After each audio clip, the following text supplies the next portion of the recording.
നമ്മൾ ഈ ലോകത്തിൻ്റെ മോഹങ്ങളിൽ പലവിധ സാഹചര്യങ്ങളായിരിക്കാം, അതിനൊന്നും കർത്താവ് നമ്മെ ശിക്ഷിക്കുകയോ തള്ളിക്കളയുകയോ ചെയ്യുന്നില്ല. തൻ്റെ സ്നേഹത്തോട് ചേർത്ത് പിടിക്കുന്നത്. ബാക്കി ഒന്നും നോക്കണ്ട, അവൻ ബാക്കിയെല്ലാം ക്രമപ്പെടുത്തിക്കൊള്ളും. നമ്മുടെ ജീവിതത്തിൽ മക്കളെക്കുറിച്ചുള്ള ആകുലതകൾ വ്യാകുലതകൾ വിട്ടുകളഞ്ഞേക്കുക.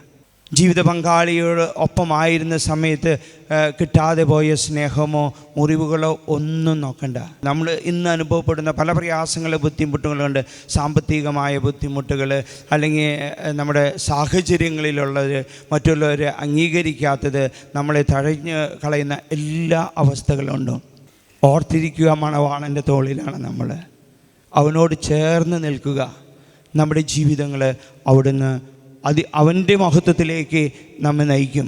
സങ്കീർത്തനം 92:14 പറയുന്നത്, വാർദ്ധക്യത്തിലും അവർ ഫലം പുറപ്പെടുവിക്കും, അവർ എന്നും ഇലചൂടി പുഷ്ടിയോടെ നിൽക്കും. ഇതാണ് ദൈവം ആഗ്രഹിക്കുന്നത്. അതുകൊണ്ട് നമ്മുടെ സമയം കഴിഞ്ഞു പോയെന്നോ അല്ലെങ്കിൽ നമ്മൾ വാർദ്ധക്യത്തിലാണെന്നോ ഒന്നും ചിന്തിക്കരുത്. ദൈവത്തിൻ്റെ പ്രത്യാശ ഇതാണ്, വാർദ്ധക്യത്തിലും അവൻ ഫലം പുറപ്പെടുവിക്കും.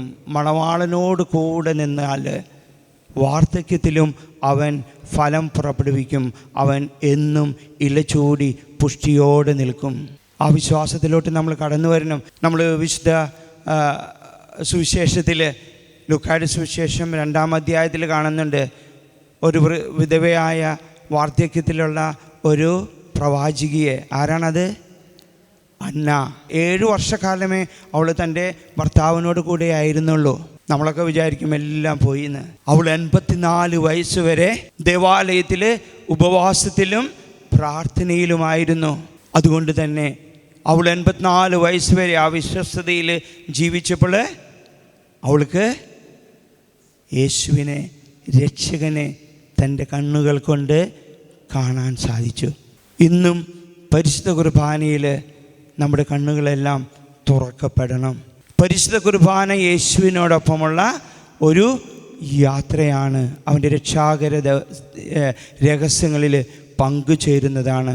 അവൻ്റെ ജനനം, പരസ്യജീവിതം, ജെറുസലേം പ്രവേശനം, കുരിശ്, പെസഹ, ഉത്ഥാനം എല്ലാം ദർശിക്കുന്നു. അവനോടൊപ്പം ജീവിക്കുന്നു. കർത്താവിൻ്റെ തോളിലായിരിക്കുന്ന ആ അനുഭവം നമുക്കുണ്ടാകട്ടെ.